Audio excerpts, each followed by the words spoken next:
وہ بھی یہیں اسی حسین وادی میں ڈھول کی تھاپ پر رقص کیا کرتا۔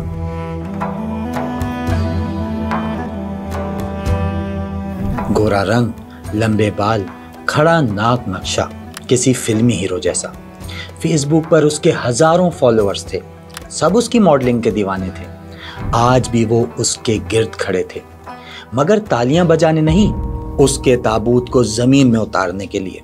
نقیب کو زندگی میں ہیرو بننے کا بڑا شوق تھا، جس کے لیے وہ کراچی آیا اور یہ دکان لی جہاں اس وقت میں بیٹھا ہوں۔ وہ اس دکان سے اپنے کپڑے کا نیا برانڈ شروع کرنا چاہتا تھا، لیکن نہیں جانتا تھا کہ مرنے کے بعد وہ محسود قوم کا ایسا ہیرو کہلائے گا کہ جس پر ترانے بنیں گے، تحریک اٹھے گی۔ کیونکہ یہ رقص کرتے نوجوان اب کھلم کھلا ریاست کو للکار رہے تھے۔ لیکن میری یہ ڈاکومنٹری نقیب اللہ محسود پر نہیں ہے، بلکہ آج میں آپ کو سناؤں گا اس کی موت سے زندگی پانے والی تحریک پشتون تحفظ موومنٹ کی کہانی۔ لیکن ایک منٹ، کیا پی ٹی ایم واقعی پشتونوں کی جماعت ہے؟ پی ٹی ایم کے پیچھے کون ہے؟ کیا پی ٹی ایم واقعی فورن فنڈڈ ہے؟ پی ٹی ایم اتنی جلدی کیسے پاپولر ہو گئی؟ کیا پی ٹی ایم اسٹیبلشمنٹ کی بی ٹیم ہے یا پھر ٹی ٹی پی کا پولیٹیکل ونگ؟ آپ بھی یہ سب جاننا چاہتے ہیں؟ بالکل بتاؤں گا، لیکن پہلے فٹافٹ رفتار کو لائک اور سبسکرائب کر لیں۔ تو ہم وزیرستان کے علاقے مکین میں نقیب کے فیونرل میں تھے۔ یہ ٹھنڈا علاقہ پچھلی صدی سے خاصا گرم رہا ہے۔ یہیں محسود قبائل برٹش ملٹری سے سینگ لڑائے ہوئے تھے۔ اسی جگہ پر بیت اللہ محسود نے ٹی ٹی پی بنا کر ملک اور فوج کے خلاف فدائین تیار کیے، اور پھر آپریشن راہ نجات کا ہدف بھی یہی علاقہ بنا۔ بڑی تباہی ہوئی، بہت سے لوگ بے گھر ہوئے، لیکن 2018 کا مکین بالکل نیا نقشہ پیش کر رہا تھا۔ جنازے میں نوجوانوں کے سر ہی سر تھے۔ انہی میں ایک 26 سالہ نوجوان منظور پشتین بھی تھا، جس نے وہیں اسلام آباد مارچ کا اعلان کر دیا۔ منظور نے 4 سال پہلے جب محسود تحفظ موومنٹ شروع کی تو اسے حکومت اور فوج ہی کیا، پشتون بھی سیریس نہیں لیتے تھے، مگر اب اس کی تحریک کو خون مل چکا تھا، اور پشتون قوم کو مزار شریف کی سرخ ٹوپیوں کے ساتھ ساتھ احتجاج کا نیا رستہ بھی۔ جب وہ نقیب اللہ محسود کا جنازہ ان کے آبائی علاقے ساؤتھ وزیرستان میں ہوا تو پھر یہ لوگ ٹانک آئے اور ٹانک سے انہوں نے ایک جلوس کا آغاز کیا، اور جب جلوس کا آغاز کیا تو ریلی کا آغاز کیا، تو انہوں نے اس کا نام پشتون تحفظ موومنٹ جو تھا وہ رکھ دیا۔ اس سے پہلے کچھ لوگوں نے، کچھ میڈیا والوں نے کہا تھا کہ محسود تحفظ موومنٹ جو ہے یہ صرف ایک مخصوص قوم تک، ایک مخصوص علاقے تک محدود ہے، اور انہوں نے بھی منظور پشتین کو مشورہ دیا تھا کہ دیکھیں یہ مسئلہ تو تمام پختونخوا میں ہے، تمام پختونوں کو درپیش ہے، لہذا آپ کے اس موومنٹ کا نام بھی پشتون تحفظ تحریک ہونا چاہیے۔ یہ نعرہ غلط ہو کہ انقلاب لائے گا، انقلاب تو آ چکا ہے، لائے گا کب؟ اور اس انقلاب کو کوئی نہیں روک سکے گا، اس جذبات کو کوئی نہیں روک سکے گا۔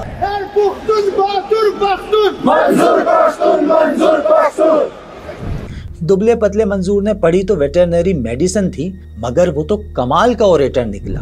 اب اس تحریک میں صرف محسود ہی نہیں، دنیا بھر کے پشتون شامل ہو رہے تھے۔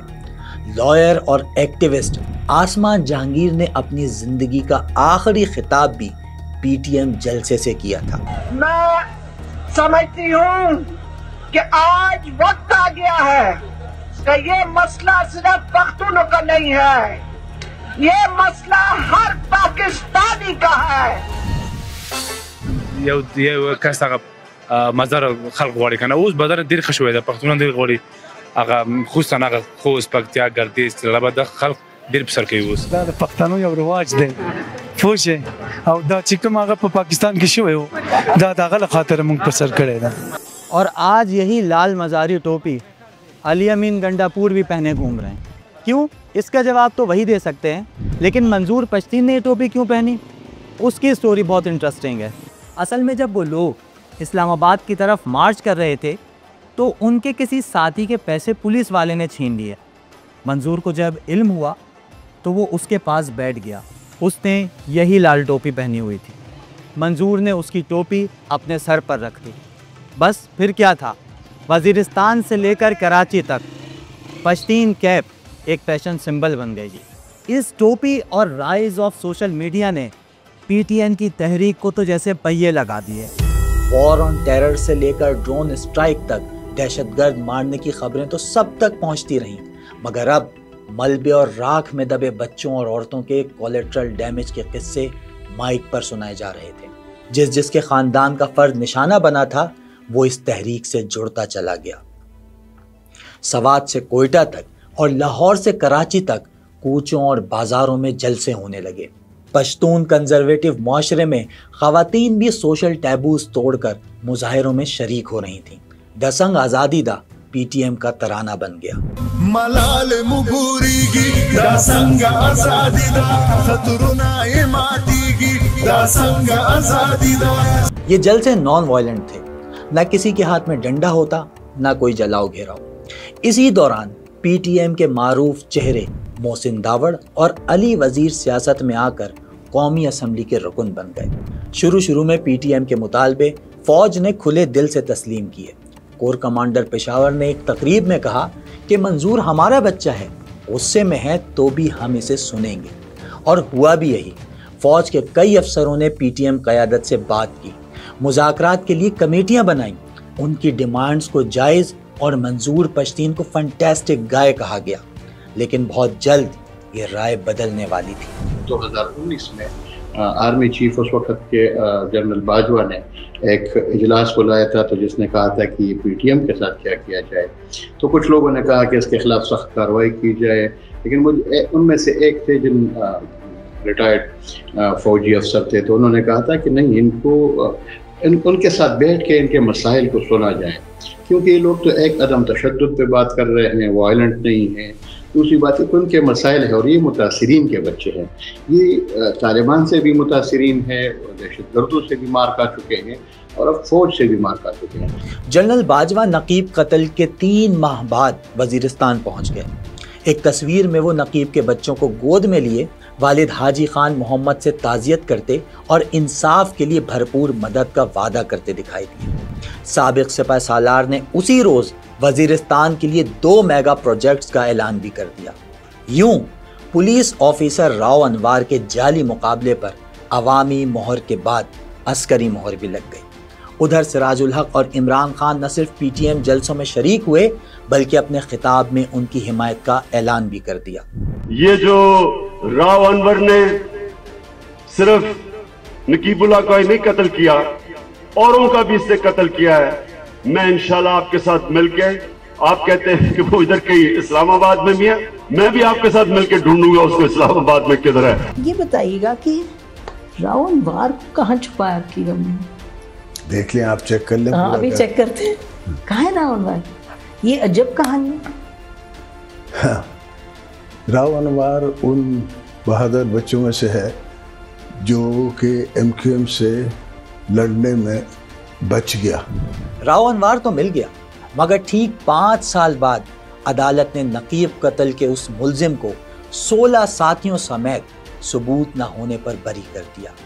نقیب کے والد کو عسکری دلاسا بھی انصاف نہ دلا سکا اور وہ یہ غم لیے دنیا سے چلے گئے. بالکل جھوٹا کیس آج انجام کو پہنچا. 25 آدمی ناجائز چلان کیے، اس کو ایک گولی لگی. اس کا نام جو ہے نقیب اللہ تھا ہی نہیں، اس کا نام نسیم اللہ تھا. اس کا غلط فوٹو میڈیا پہ چلوایا گیا اور اس کے ہمارے پاس اوریجنل آئی ڈی کارڈ ہے جس کی ہم نے کاپی بھی دی. وہ ایک وانٹیڈ آدمی تھا جس کی 2016 میں جس کو اشتہاری کیا گیا. اشتہار ہیں. دامن پہ کوئی چھینٹ نہ خنجر پہ کوئی داغ، تم قتل کرو ہو کہ کرامات کرو. ویسے خان صاحب کی اطلاع کے لیے عرض ہے کہ راؤ انوار نے انہی کے دور میں کسی جیل میں نہیں بلکہ سندھ سرکار کے آشیرواد سے اپنے ملیر کینٹ کے گھر میں قید کاٹی تھی. ایکٹیوسٹ جبران ناصر نے رہائی کے فیصلے پر ٹویٹ کرتے ہوئے کہا کہ اس مسخ شدہ انصاف پر زیادہ حیران نہ ہوں، اس نظام میں ہر ادارہ ایک لاش کی طرح سڑ رہا ہے. راؤ کی رہائی پی ٹی ایم کو نئی بلندیوں پر لے آئی.